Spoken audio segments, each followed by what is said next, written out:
Om Shanti, everyone. Welcome. Welcome to the Monday workshop. As always, every Monday, we invite special guest speakers. So we will wait for a few more people to join. In the meantime, let me introduce Sister Lata. Sister Lata has been with Brahma Kumaris since her childhood. She has been with she has doing a lot of service in Sydney presently. She grew up in a BK family. And one of the main things that really helped her to, to successfully take the most out of Brahmin life is the faith part. And when I was thinking about the faith is something cannot be implemented just by collecting some information or collecting some concepts or philosophies. Faith is something that has to do with our personal experience. We have heard that throughout the Copper Age and Iron Age that helped us to get through is the power of faith. And the faith is very much connected to our own personal experiences. So when we convert Baba's Gyan into our own personal experience, that leads to that deep faith, which is not based on just the understanding part, but it is more based on our invoking our divinity within. She's very pleasant to be around. I had a fortune of spending some time with her as a part of IT retreat. We went to Sydney, and she's also an athlete. She does a lot of marathons, and she takes care of her physically fit, and she takes care of our service. So without any further ado, welcome Lata Ben. We looking forward to hear your journey through Brahmin life. Okay. Thank you. Thank you so much, Harsha. Firstly, for inviting me to this program. Very grateful to be here with the San Francisco Anubhuti Retreat Center family. It's lovely to be with you. So good evening to everyone. Om Shanti. It's afternoon for me here. It's 12:30 in Australia. So it's good to go one day behind and travel through time. This is the wonder of Zoom and technology. But yeah. So to begin with, like when Harsha was just mentioning about this program, I kind of recapped my life, the BK life, and just thought, what would that one thing be that kind of stood out for me? And the one word that came to mind was faith. So I thought that would be the apt title. As Baba always says, that those who have faith in the intellect are always victorious.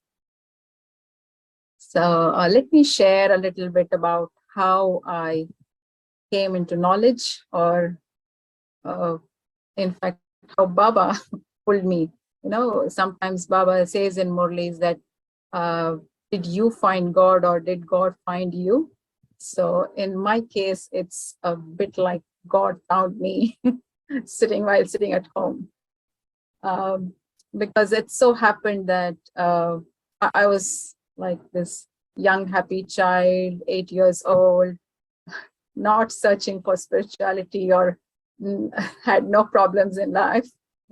But we were fortunate in, we were living in Mumbai that time, 1990, end of 1990.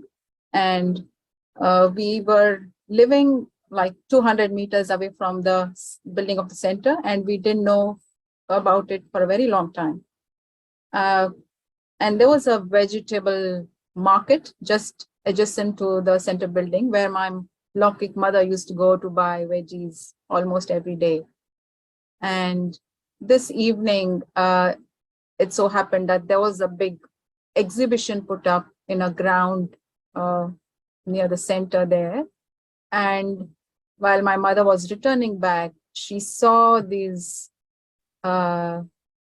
women in white saris entering this place. And there were some cars, and she thought there's some good program happening. Maybe some VIPs are coming. I should go.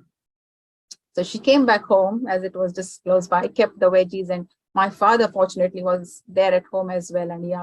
And she asked him, would you like to come as well? There's some program going on. So he said, okay. And they both went and saw the exhibition. And that was like the seed. And then they immediately enrolled for the course and started off. And she went to the course the first day, they both went. And when she came back home in the evening, I was just gently playing at home by myself.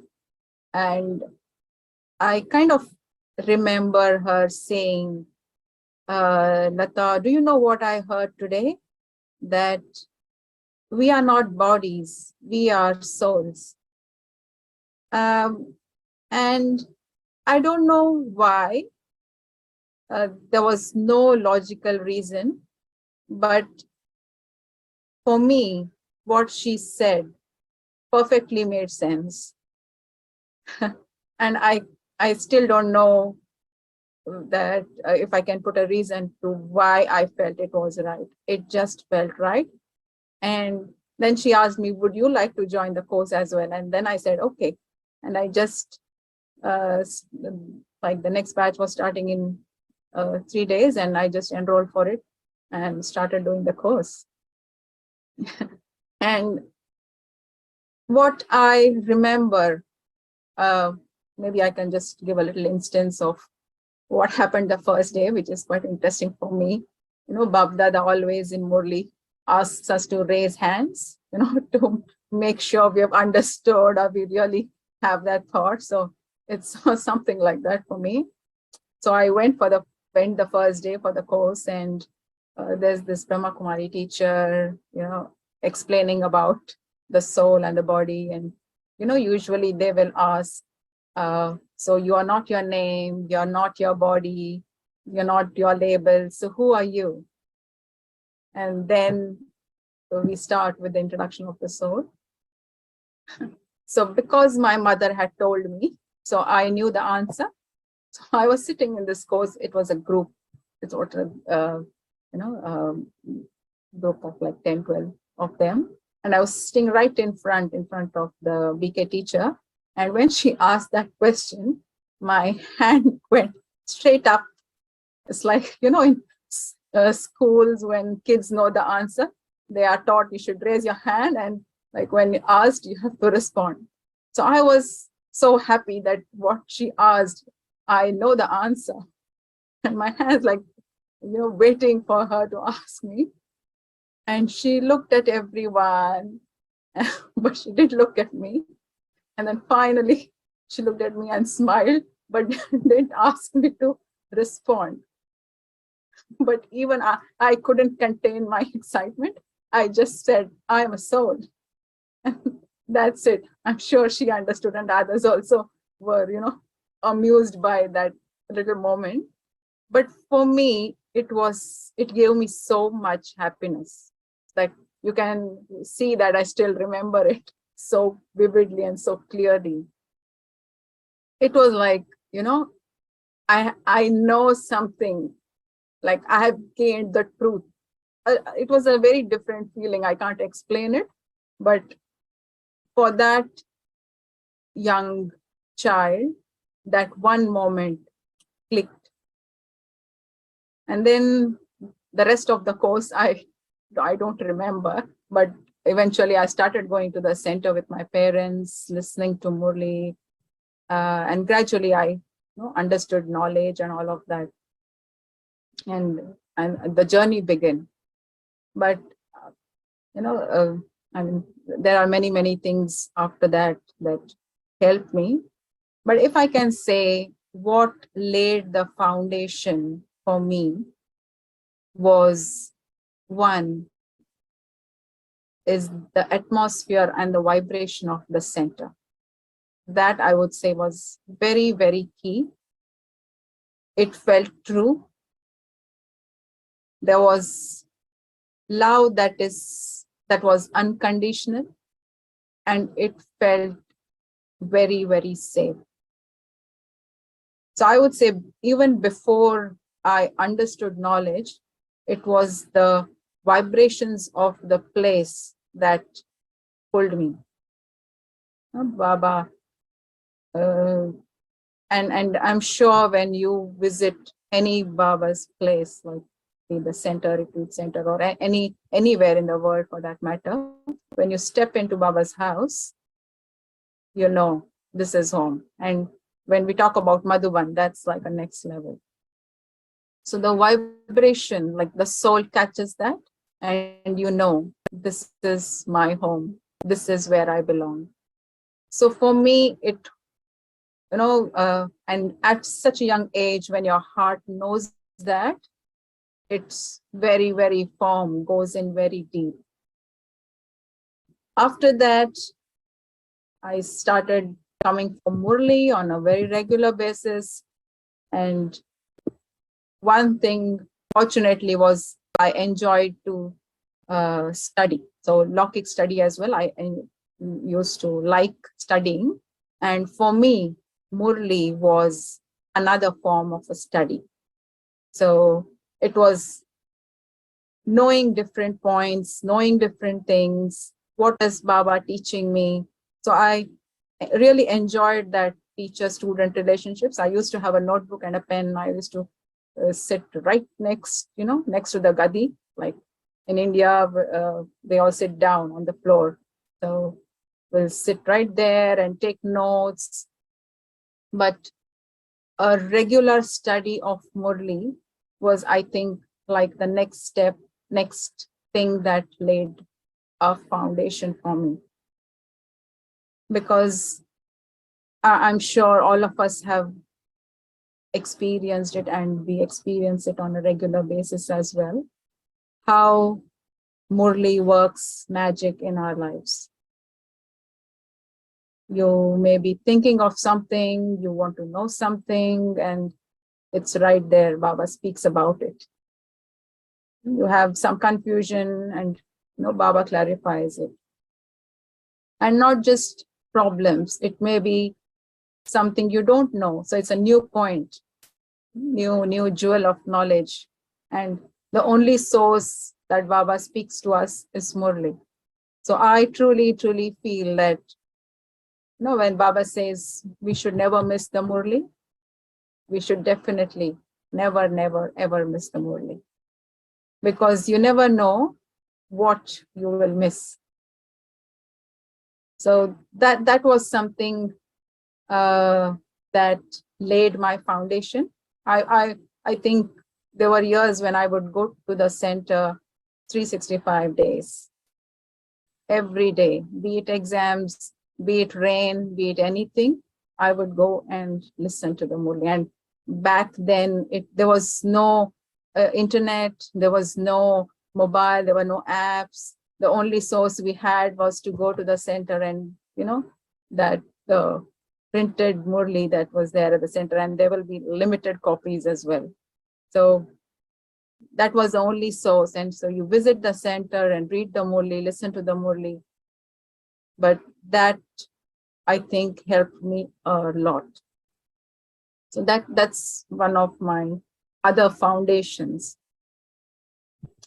And thirdly, I would say, was the sustenance by the BK teachers or the family in general. Because as I said, it always felt home. Center always felt home. I do not remember thinking any time that I am going to some other location, or I am being with some other people or different people. It always felt I am at home. So my Lokik home, there were BKs as well. So it was like one home to the other home. So there was no feeling of they are different or this is something, not regular, anything like that. It was so natural. And I think that was because the sustenance I got, because the love and care. And I feel being in the Brahmin family helps us, like we become a part of it and we realize how important it is. Because sometimes we all have experience of the world and how the vibrations of the world is. And when we are fortunate to know, when we are in the center, we are in the company of Brahmins, how beautiful it can be. Why shouldn't we take benefit of that? So, these are the few things that kind of made the foundation very, very strong. And I would say the initial years, like 12, 13 years of my initial Brahmin life were like home, center, school or college, and just Murli meditation and the family. So, and I enjoyed many experiences as well during this time, though it was all very rosy, but it, Baba says you have to make effort. So I started with very, if I can say, simple things. One thing was, it's a little amusing, but I'll just share. Baba talks about how much you should sleep. So I personally, since I was quite young, you used to sleep like for long hours, say 9, 10 hours, I would just, rest. But then I know it came in the Murli that you should, 8 hours is the maximum rest. And I thought, I had this conversation with Baba, what should I do? Not more than 8 hours is what Baba says. So I made this little calculation for myself. I said, like a deal with Baba, I said, in a week, I will make sure that my average sleep is 8 hours a day. So if I sleep for 9 hours one day, I'll make sure I'll compensate 1 hour less some other day.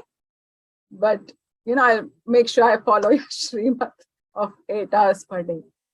It's a very simple thing, but what it helped me with is a discipline and giving respect to what Srimad is, that you should be following it. Like at that age, it was a good effort for me, but I just think, the way it is taken is, it's something that when Baba says something, I have to work it out for myself. How can I bring it into my life? That is what the effort goes into. Some other things, like Baba says, remember me constantly. We cannot remember him 24 hours, but what ways can I find that in my regular routine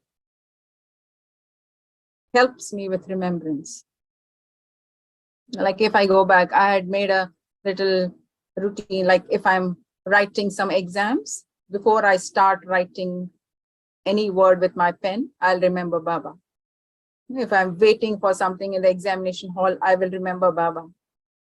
Like if I'm standing in a running race to start, before they say get set go on your mark, there's this little few seconds or minutes to go, I remember Baba. I am on my way somewhere, where is my mind going? I have to remember Baba. So it's this internal checking, little by little, that, as they say, tiny drops make the ocean, that helps you make your practice firm. And what happens is, when we start with these little steps, it becomes natural.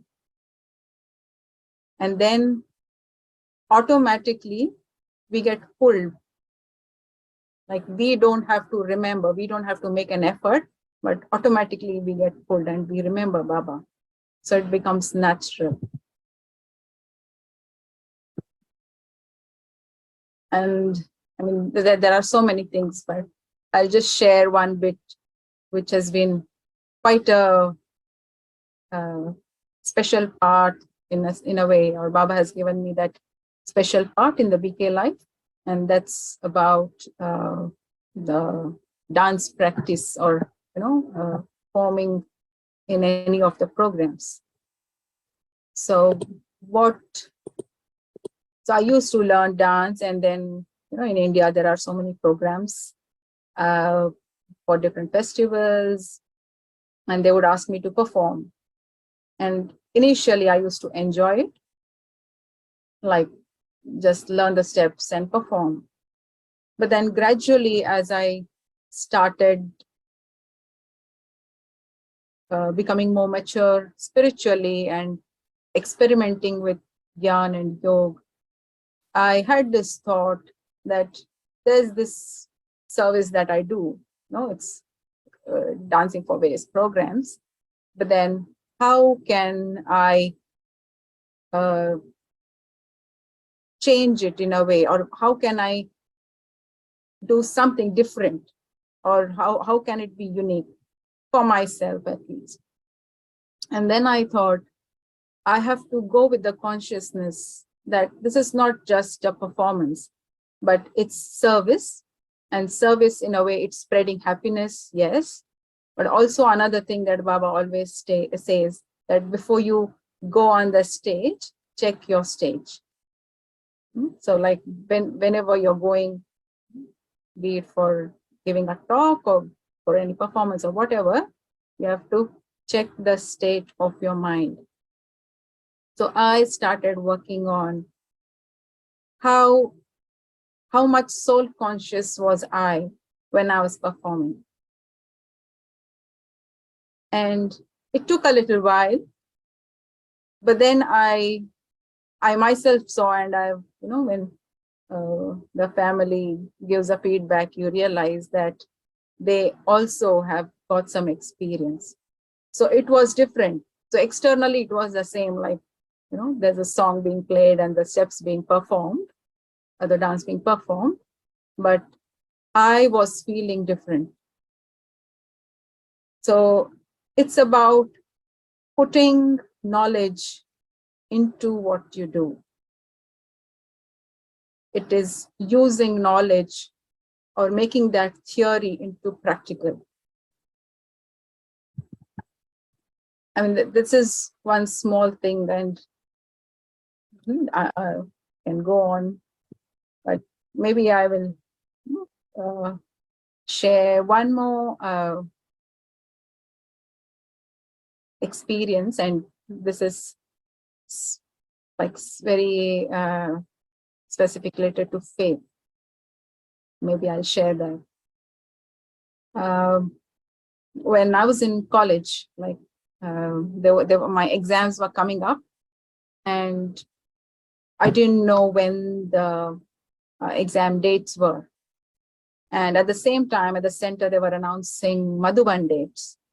So, and in India at that time, we used to book our train tickets to Madhuban 3 months in advance, because otherwise you won't get it.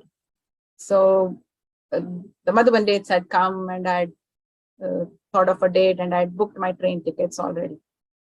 And when I checked on the notice board after some time in college, I saw that I can either go to Madhuban or I can appear for the exam. Otherwise, I would miss out on, a couple of papers.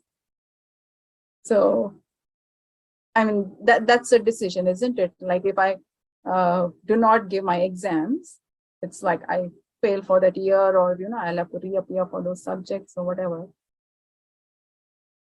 And I remember, I still have it so clear in my mind. I had this notice board in front of me. I was looking at it, and I saw the dates, and the thought was, Baba, I have already booked for Baba Milan, for going to Madhuban. What should I do? And it was so clear, let me go to Madhuban. And I didn't think anything after that. And, I said, we'll see what happens. So, I went to Madhuban, finished Baba Milan, I came back, and there was no thought, absolutely no thought about what would have happened at the college, or what will happen after I go back, anything, absolutely no thought. I came back from Madhuban, went to college the next day, just to see on the notice board that the exam dates had got postponed. And, I could appear for all the papers now, no problem, cleared the exam. So, like, it was just like the decision made in 1 second, but I thought, Baba tested my faith. It was not about the ticket, it was not about the exams, it was the paper of faith. And when you say, God, I'm going to come to meet you, the world can take care of itself.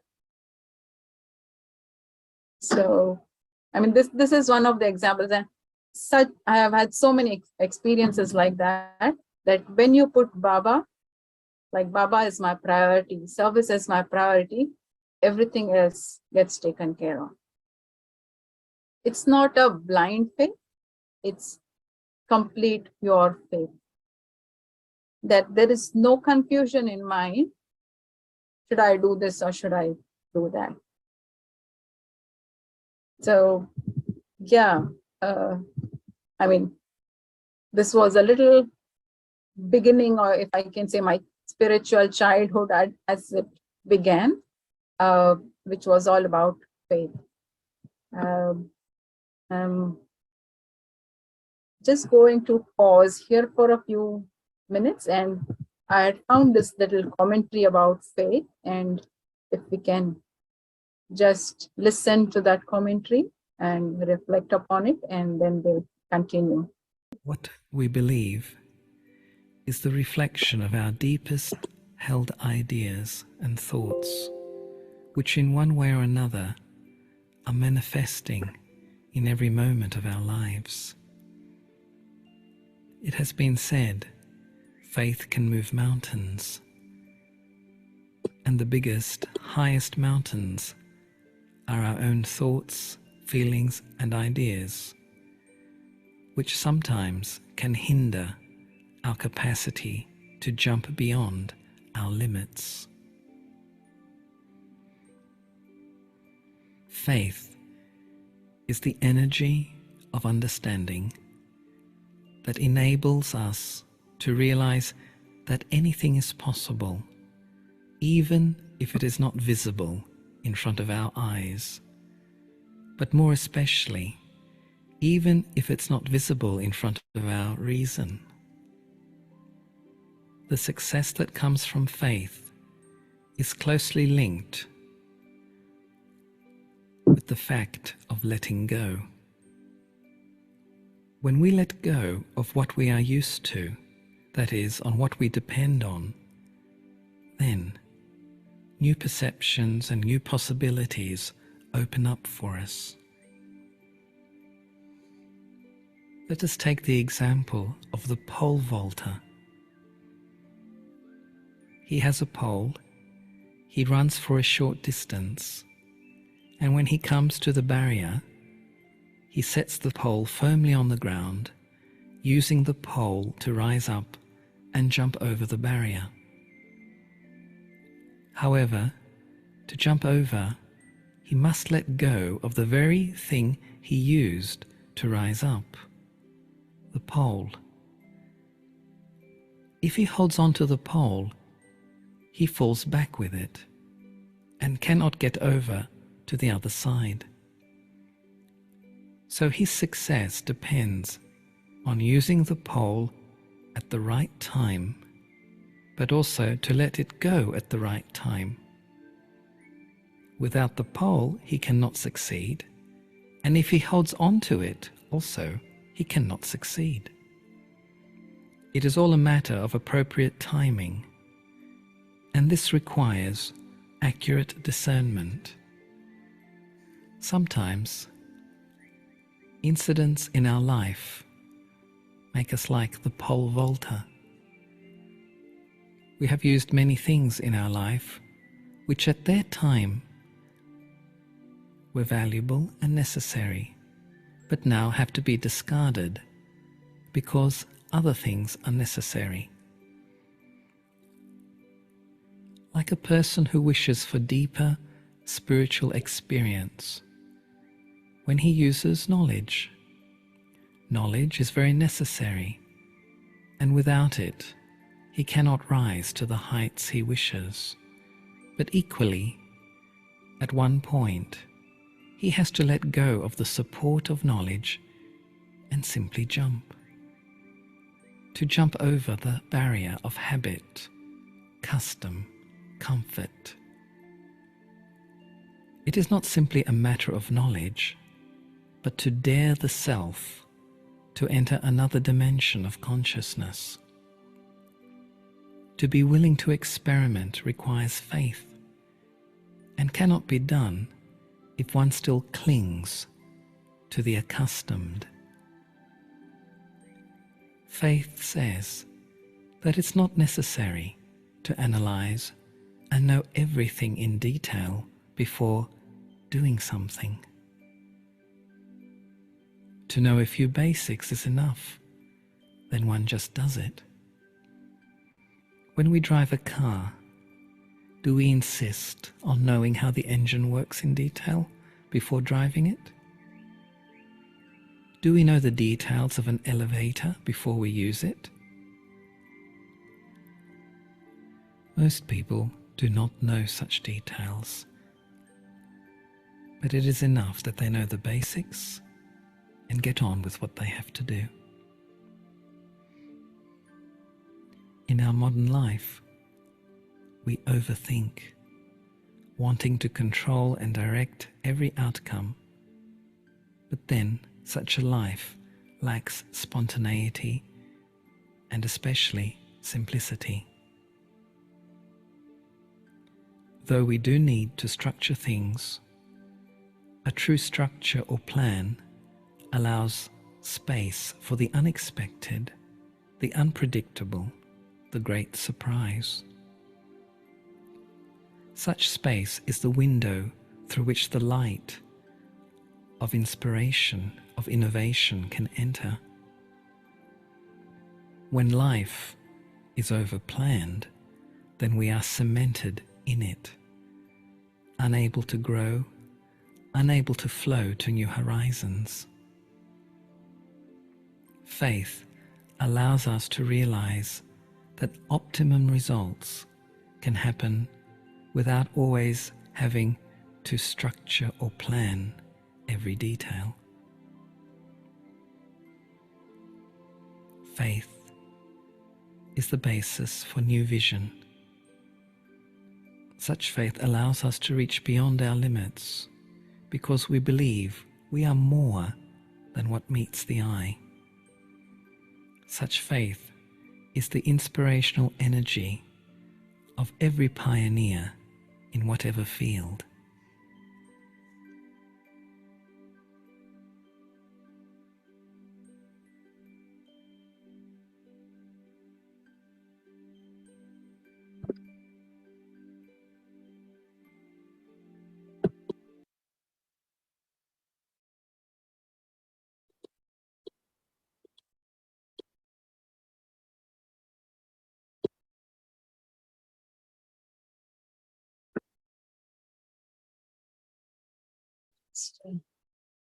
Thoughts, just a few thoughts about what faith means.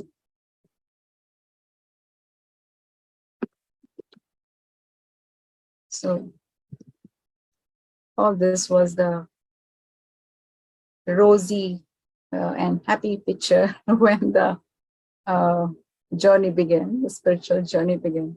But as Baba says, the cycle has to turn. And what happens after half the cycle? Who enters the Ravan or the five vices?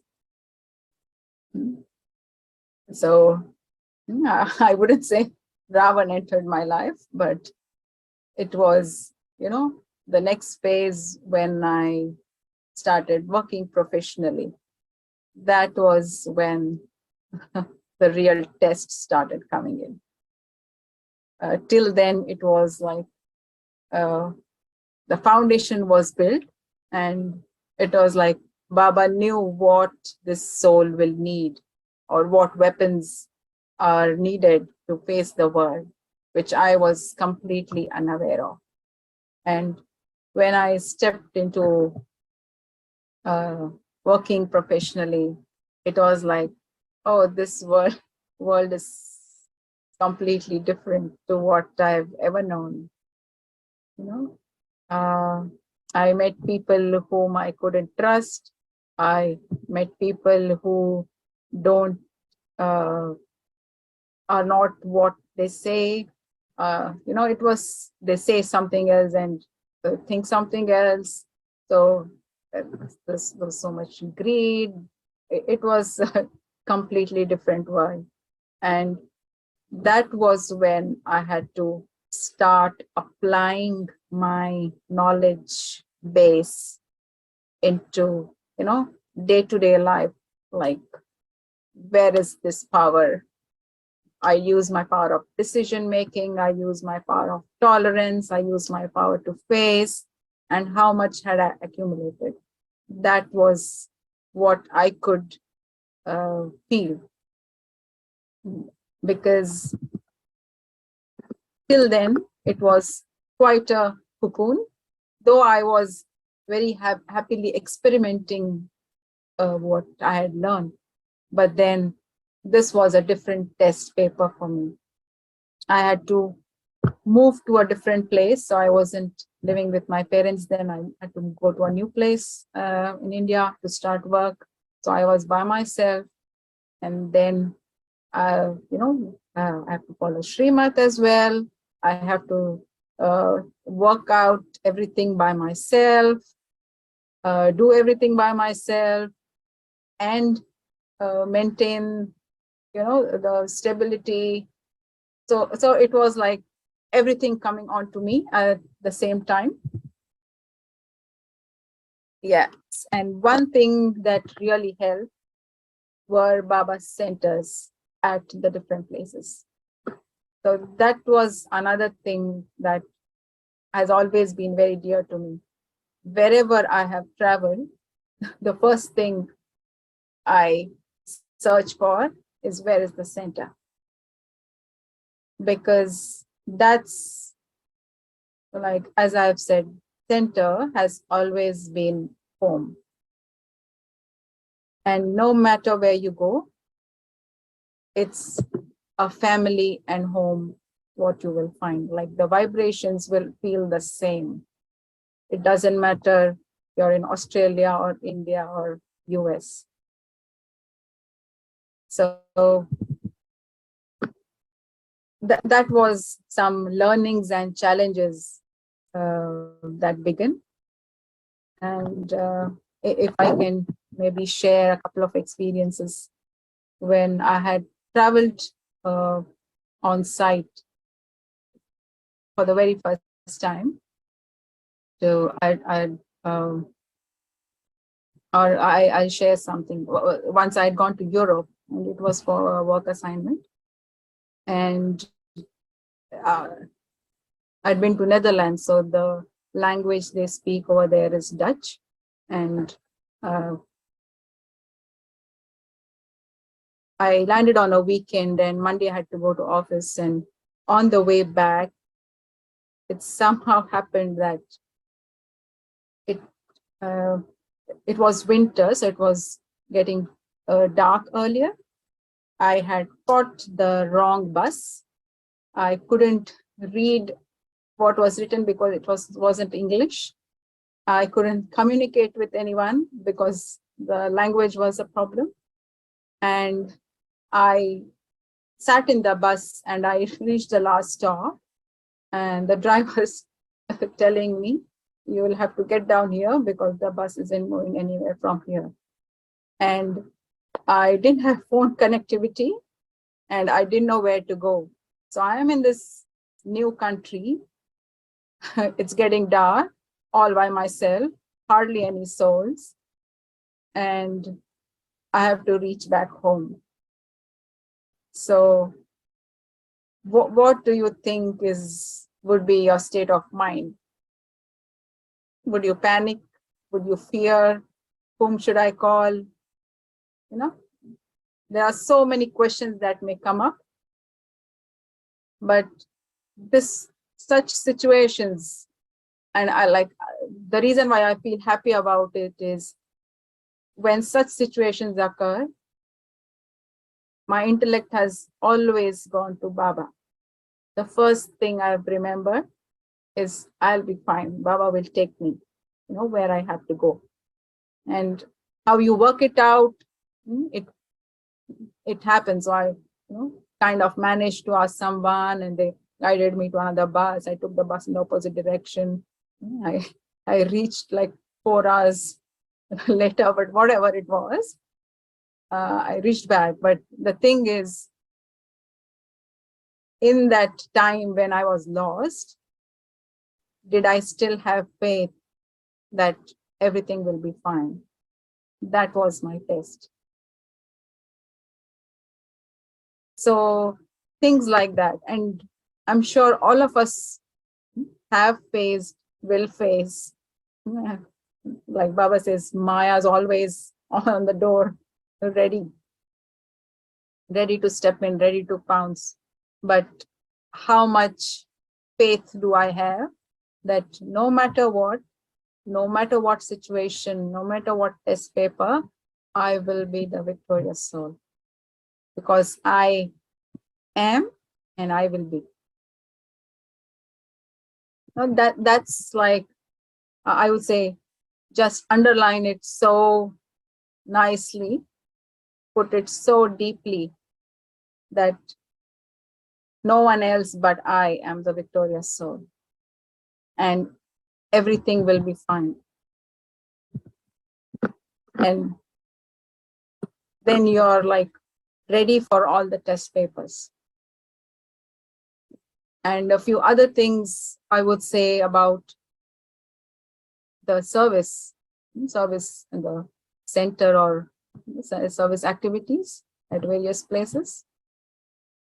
So you're amongst the Brahmin family, planning things, what projects should we do, what programs should we do, and that's the good part. But what's the learning part out of it? That we have to, we meet people with different sanskars, isn't it? Not everyone is the same. So as Baba says, we have to harmonize our sanskars. So do I use my powers then? Do I cooperate that time? Do I accept? Do I understand what others' views are, what they're trying to say? I give them a chance.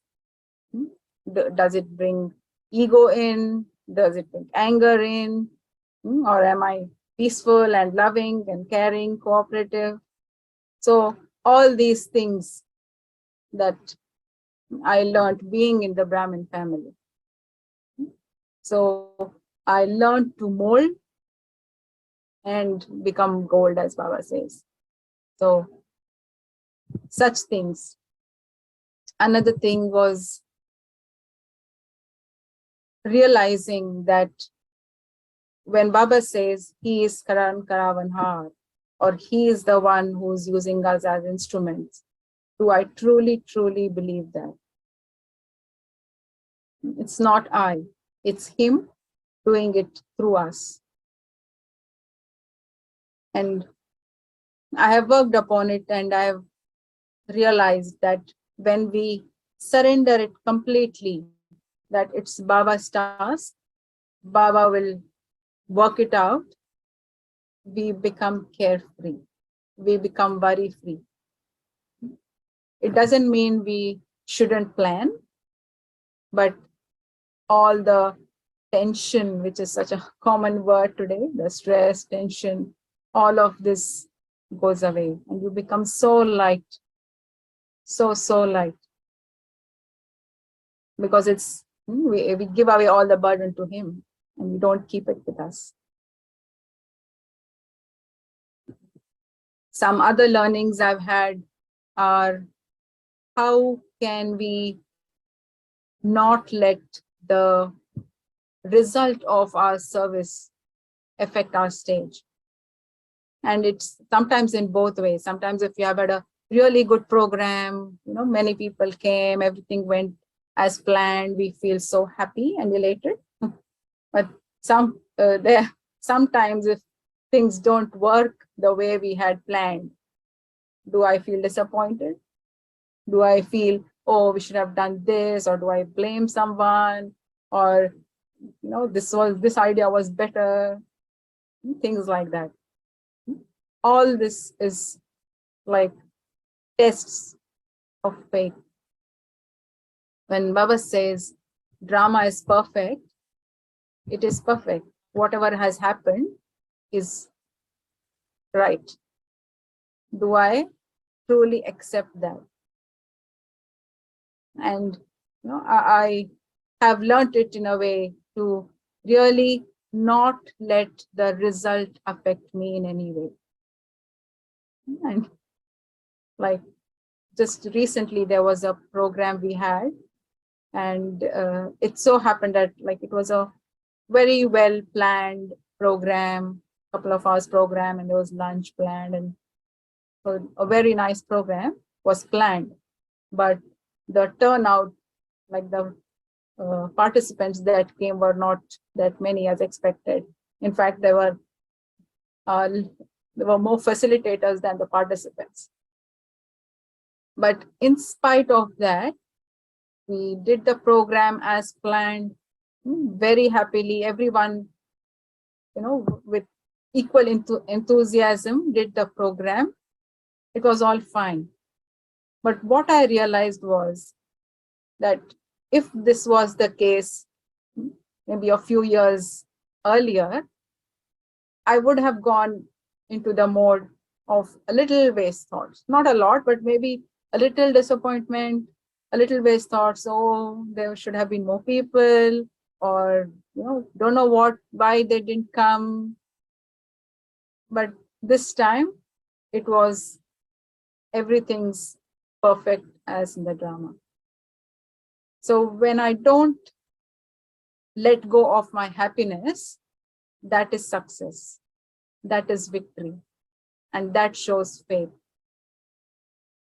It doesn't matter what's happening externally. It's about what's going on internally. And I remember in some Murli Baba said, sometimes it may seem that someone has had a defeat, but if their stage was okay, that's victory and not defeat. So a few things like this. I mean, faith is a very, very deep topic. And I had pulled out a few extracts from the Murli, which, what Baba has mentioned about what are the signs of those who have faith in the intellect, and what are the specialities of those souls. So I might just read it out, and then we can have a little the next segment.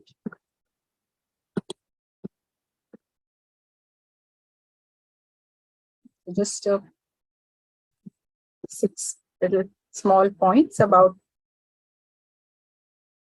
signs when the intellect has faith. Baba said, the first point, as is your faith, accordingly, the spiritual intoxication will be visible in your actions and words and on your face at every moment. So irrespective of what is happening, that soul will have spiritual intoxication. The second point, you will easily experience victory in your every action and thought in a practical way. You will experience victory not in some form of effort, but in the form of visible fruit and a right. So it will feel that it's not something that has been just given, but it is yours, it's your right. Third one, there won't be even 1% doubt, even in your thoughts, in your elevated fortune, in your elevated life, in the Father, or in your connections and relationships with the family. The next one, all question marks will have finished and you will have become a point who puts a full stop in every situation. So no question mark, no whys, no whats, no exclamations, oh, this is happening. When your intellect has faith, you will easily and automatically experience yourself to be a carefree emperor at every moment. When your intellect has faith, you always surrender to the Father. To surrender every trace and progeny, whether it's the progeny of vices that bring you into body consciousness, the progeny of bodily relations, or the progeny of a desire for temporary things associated with the body. All of those are included in the progeny. So to be completely surrendered and to be a complete renunciate are the same thing. So just a few checking points when we say we have faith in Baba, we have faith in ourselves, we have faith in the family. What's the proof? And then the few specialities of such souls. They will be an instrument, they will be creative and humble. So humility and creativity, it's quite an interesting combination. Next one, to be constantly sweet in his language is a common thing for those whose intellect has faith. They would also have generosity. So with sweetness, they will have generosity. Generosity means he would have the generosity to make all souls move forward. So sometimes Baba says, let them take the chance. You first. A victorious jewel with faith in the intellect will never speak of his victory. He will not try to put someone down because a victorious jewel is a bestower of support. And the last one with faith in the intellect always remains distant from any waste, whether they are waste thoughts, words, or deeds. So we can check for ourselves the signs and specialties, how much deep has faith gone in, or how much firm faith do I have. So was just wondering if all of us could do a little reflection activity now, a little creative activity, if that's okay. Would everyone have a paper and pen with them? If not, it's good if you can grab one. Yeah. Okay, wonderful. If not, you have your laptops, so you can just use your laptops. Yes. So I'll give you a couple of questions, one after the other, to reflect, and you can write your answers. So the first question, which is your favorite relationship with Baba? Or in which relationship do you remember Baba the most, and why?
We are done.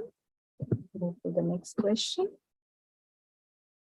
The next question is, revisit one of your best experience you have had with Baba in meditation or in a practical situation.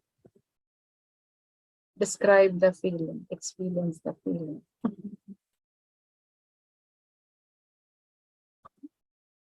Shall I repeat that? Revisit one of your best experiences you've had with Baba, either in meditation or in a practical situation. Describe the feeling, experience the feeling.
Anyone wants to share the experience? Welcome to.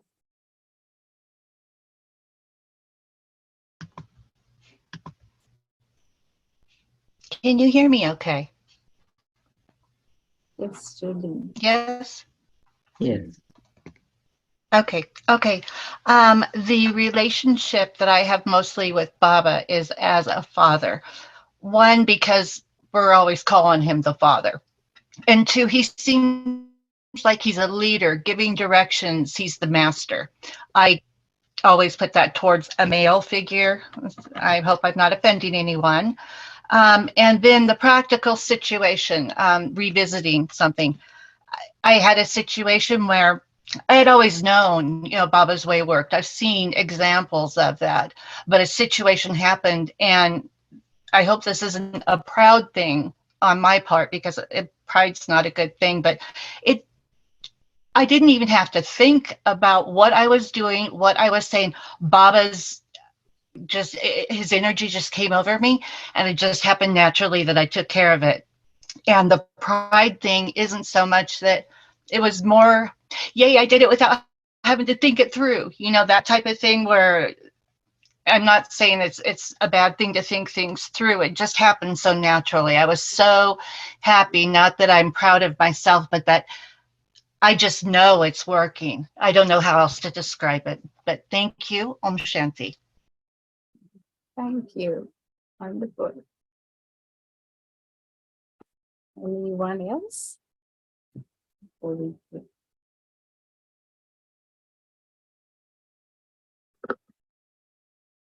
we can move to, I was thinking we can have some question and answers before.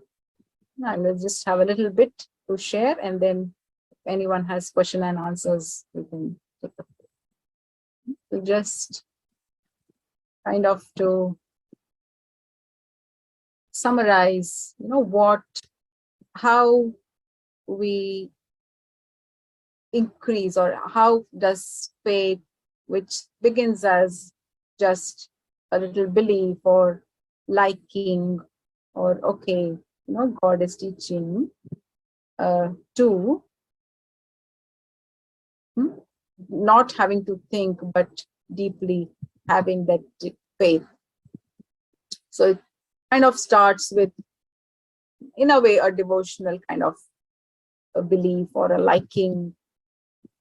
But when we start understanding or start listening to Murli, that belief transforms into understanding, a little logical understanding, but I kind of now know what Baba's saying.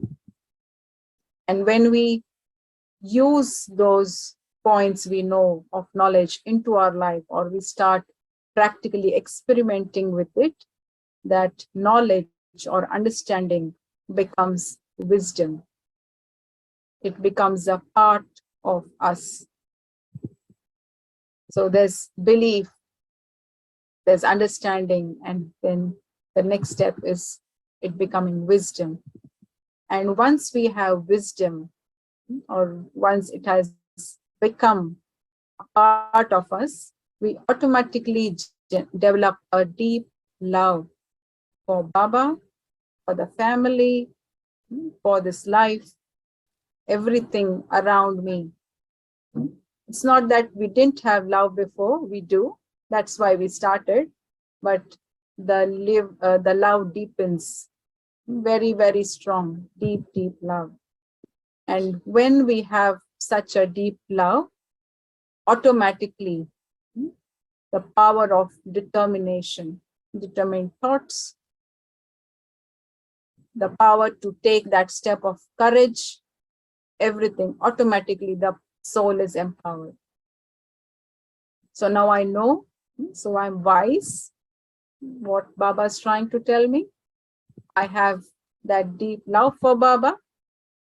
I have that determined thought and courage that I want to reach where Baba wants me to.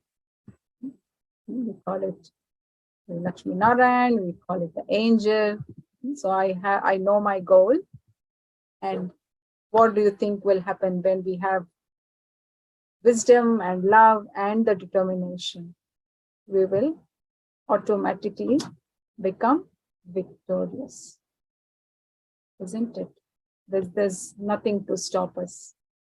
And in today's blessing as well, like it will be for you tomorrow actually, but the blessing in today's Murli, tomorrow's Murli for you, is also Baba has said that everything has already happened. You're just repeating it. So there's nothing new that you have to do. Just realizing that Baba Karan Karavan Har, it's already done, it's already accomplished, and I just have to repeat it. That gives me, that automatically makes me victorious. So Just a little maths. How can we travel from our beginning to reach that state of victory, which Baba wants all of us to become? He wants all of us to become number one. That's been a little experience of my life, and can go on and on with many other things, but I think it's short of time. But so I'll love to take any questions if anyone has. And if you want to put on your videos, it would be wonderful to see your faces, angelic. Yeah. Feel free to turn on your cameras if you're in a safe place.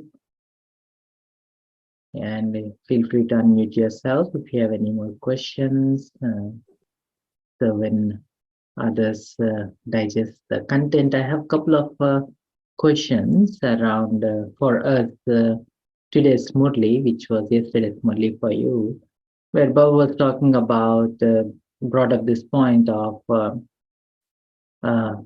the uniqueness of deity religion where Baba establishes compared to rest of other religions.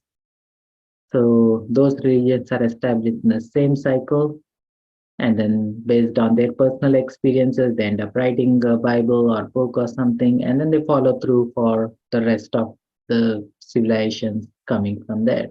But whereas deity religion is first established and then destruction happens.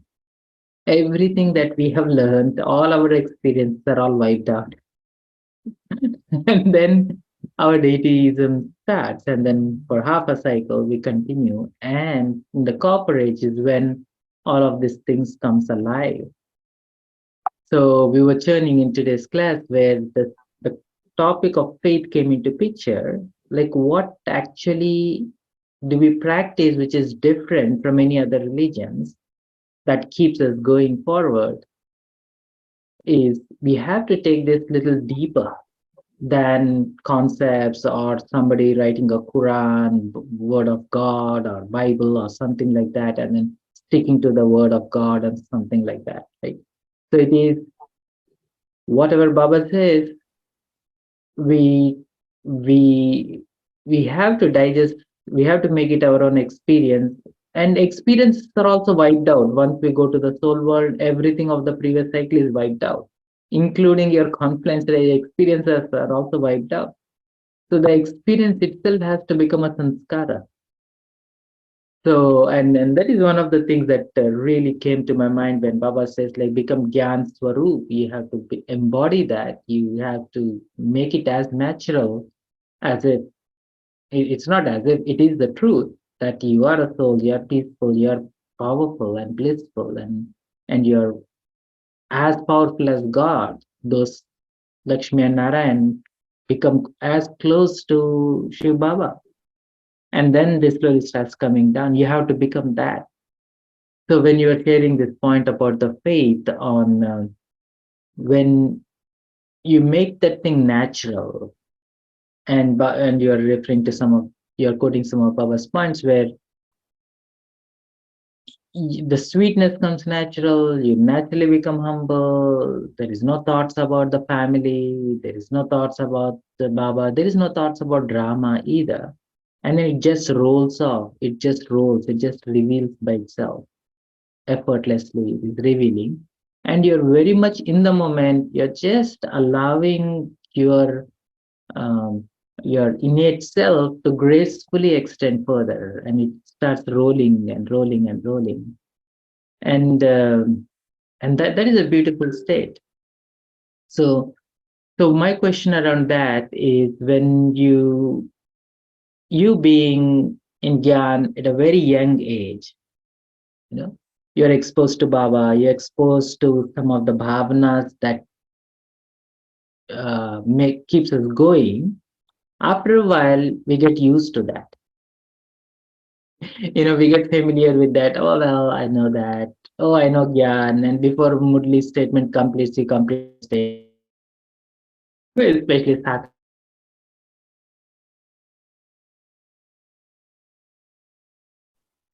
Accustomed to that, And then, familiarity loses the significance quickly. So what is that keeps this excitement going? Like that Janki always looks at Murli as if she read it for the first time in her life. So what is it that helps you to keep this zeal and enthusiasm alive? That is the blood of Brahmin life. Good question. For me, I mean, one thing is when you read the Murli again and again, though the statement may be same, but if you're really reading it, you will find out that it's different. Like it goes in a different way. But if I just read the words again and again, it might take me 25 minutes the first time, it'll take me 15 minutes the next time, and then, that's not reading. Then I'll say, I read the Murli 3 times, but it's the same. No, not possible, impossible. If you are really studying the Murli, was it a few days ago, Baba said, to listen is to follow. So if I'm really listening to the Murli, it means it's going in. And if it is not going in, that means I'm not listening. I am there, but not there anymore. So it's a checking point. Do I really listen to the Murli? Do I really read the Murli? Not just the words, not just on the periphery. And luckily for me, what happened was, so like in India, I used to listen to the Hindi Murli, read the Hindi Murli. But when I came to Australia, all the Murlis were in English. So I started listening to the English Murli. And it was a surprise for me as well that the same statement that I was listening for so many years sounded different. And it was going in differently. And I thought, this is something, it was like a little light bulb there. What is Baba trying to say? So like, the effort that I made for that particular point had changed. It's not like that. It's got a deeper meaning. There's another aspect to it as well.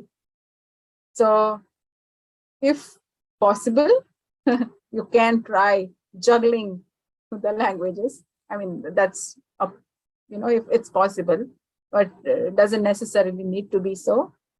But I would say if you really want to get the jewels out of the Murli, keep that focus and with that aim that I want to get something out of it. And then it can never become the same or the routine or, I know this. Can't be. And also with the aim, as Baba says, when you listen to the Murli, what do I want to bring into my life, at least for that day? Because every day Baba will be there.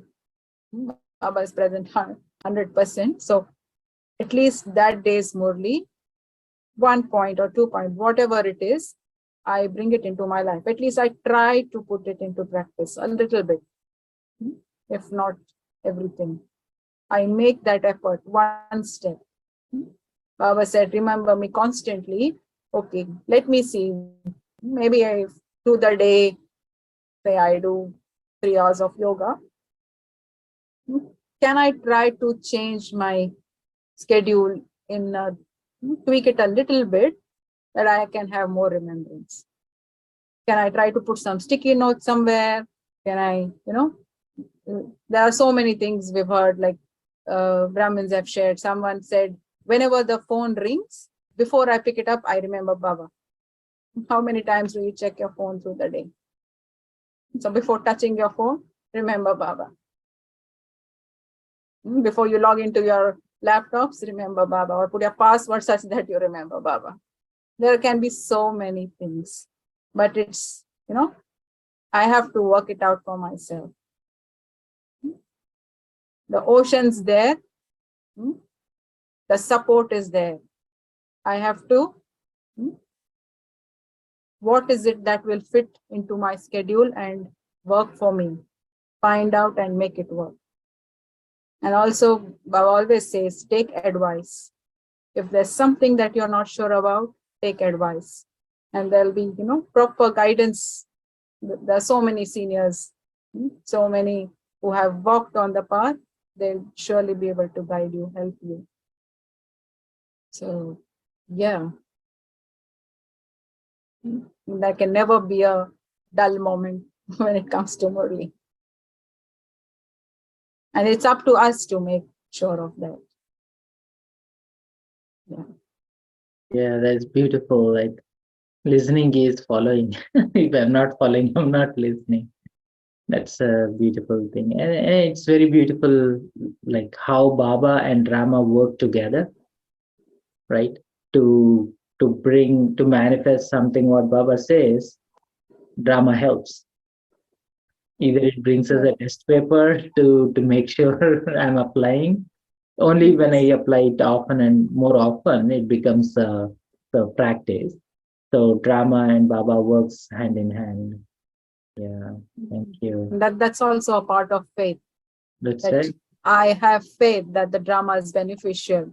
So no questions about why this happened and why this didn't happen. It happened or didn't happen because it was a test. And if I pass that test, I am victorious. Doesn't matter what the scene was. Holding Baba's hand very, very strongly. The storms will just come and go, but I will never let go of Baba. Yeah. And it's also a beautiful meditation commentary on faith by Anthony Bai that you played. It's beautiful. The big part of having faith is discerning. So when to let go of the very point that worked for you or the practice that worked for you and surrender. And surrendering and vairag and faith, they're all interrelated after a point. And that is very beautiful. Vairag, renunciation, surrendering, and faith all means the same after a point. Like you just offer, you jump to the other side. Everything becomes a point at the end, isn't it? At the end, it means all same. Baba says 3 points, I am a point, Baba is a point, drama is a point, and everything becomes a point. So interesting. Thank you. Okay. Anyone have any questions, comments? Feel free to unmute yourself. Yeah, and if you'd like to add a little bit on around your personal experience on the power of atmosphere, power of vibration, power of energy in Madhuban, and being in the presence of Dadis, how did it help you to invoke your divinity inside or come closer to your perfect form? I'll just quickly maybe share about the first Baba Milan I had. So, yes, I was quite young and actually didn't know much knowledge in that way. Like, knew a little bit, but not completely. And this was in Om Shanti Bhavan. And, you would have seen in Om Shanti Bhavan, they make you sit quite closer, like on the floor, very near to the stage. We were sitting there, like on the sister's side. And it was like winter. It was quite cold in Mount Abu. So we had all our socks and gloves and scarves all on and sitting, waiting for Baba to come. Like Dadi Gulzar came and but I remember the moment when Bab Dada came into her body. Like, you will see that physical little jerk, and then Bab Dada starts giving drishti. And I personally, suddenly it felt like it was so cold just like few minutes ago, and suddenly I started feeling hot. I removed my socks. I removed my gloves. It was like this energy all of a sudden, like instantly. The moment Baba started giving drishti, it was like, like someone had put on the heater suddenly somewhere. And it surely wasn't the heater, it was Baba's energy. And I felt it so strongly. And that also, I think, was very, very, that this is it. Like, you cannot not recognize God after that experience. So, and also, I mean, that was during Baba's Milan. And then the Dadi is giving so much love, so unconditional, not seeing you as a child, but, that soul conscious vision. It's like so much power and love. And it just fills you with everything you need. And all the Dadis sharing stories of the yagya and different experiences. Dadi Janki with her ocean of knowledge flowing. So yeah, I mean, every Madhuban experience has so many things to share, but when you are in this energy full of power and purity, the soul takes in so deeply. You are just satisfied. You just become content. So that's a beautiful experience, and that definitely helps us on our journey. So there is a question from Rachel. Rachel, would you like to unmute yourself? And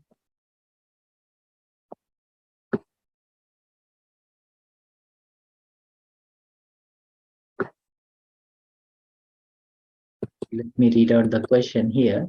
Om Shanti sister, thank you for sharing your journey and especially the trials and tests that come. It gives me hope. If we cannot always get to a center, what is the best method to keep feeling powerful and happy?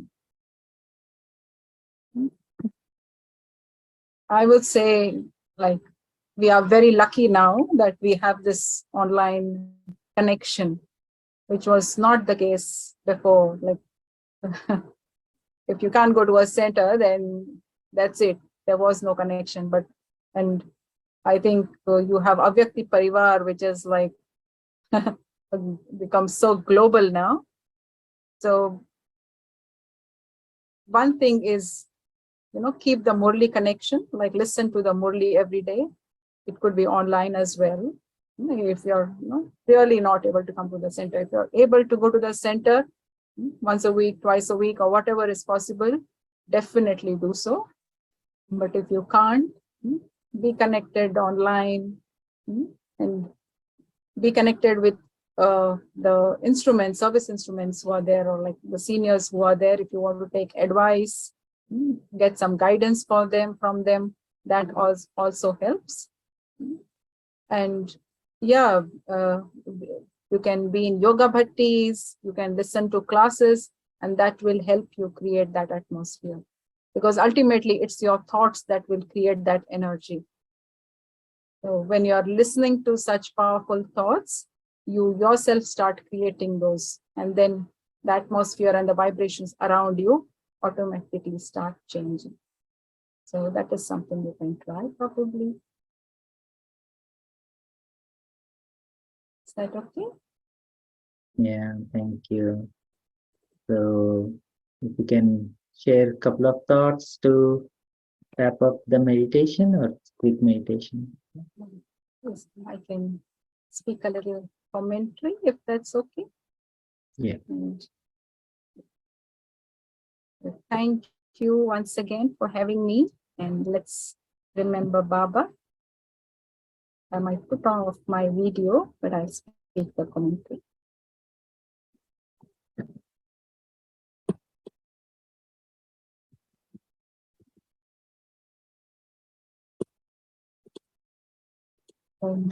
Shanti.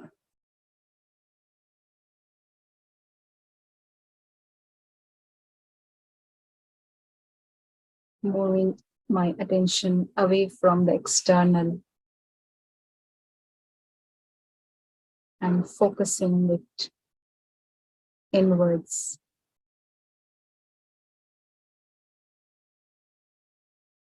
I visualize in the center of my forehead this beautiful star.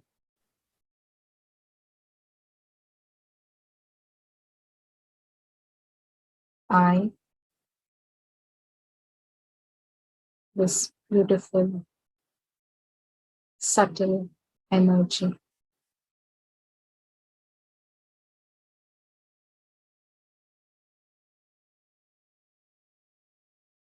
In this awareness, I fly up above, beyond this physical layer, far away to my home, the silence world, in front of Baba.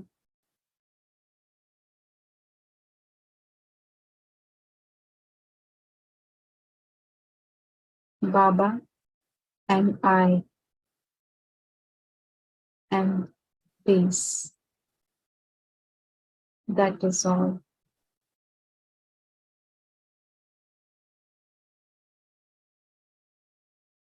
In presence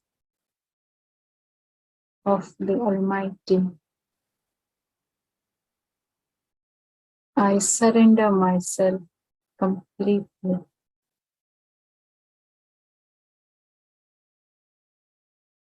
giving away all my weaknesses, my old nature, sanskars, all my attachments of possessions and bodily relations. Everything belongs to Baba.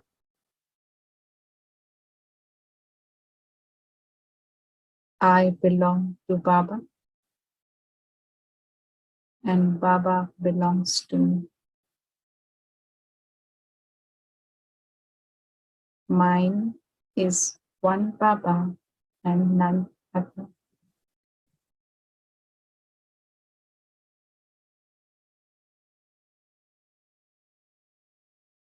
Taking in the power, the light and might of Baba's purity deep into the soul,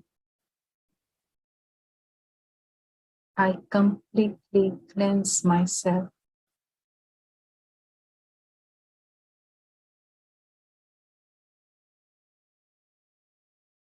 The doubts are gone.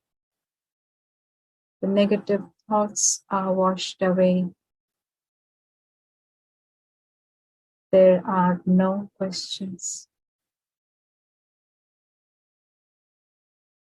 I am filled with Baba's unconditional love, purity, and power. I have received answers to everything.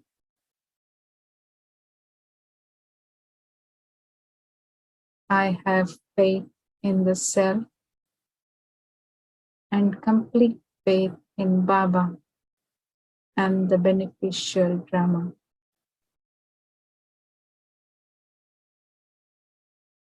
I have the power of determination. I have courage and the willpower to reach my destination. I am a victorious soul.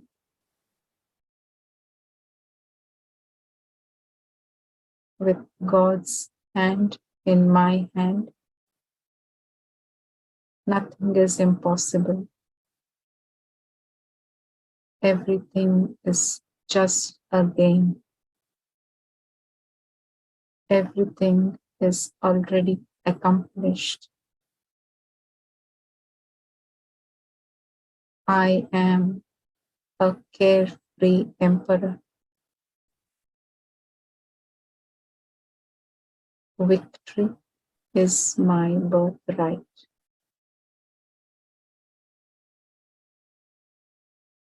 Om Shanti. Om Shanti. Om Shanti.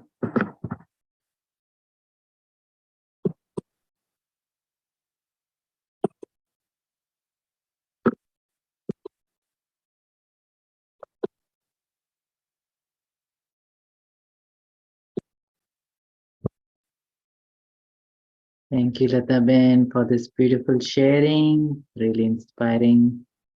If anyone wants to give any comments, feel free to unmute yourself. Kalpana Ben. I would like to say thank you to everyone for having me, and it was wonderful being with you. And I hope you get some benefit out of it. Yeah, Kalpana Ben, you want to say something? You are on mute. Huh? Is this better? Yeah. Yeah, I couldn't turn on my video earlier.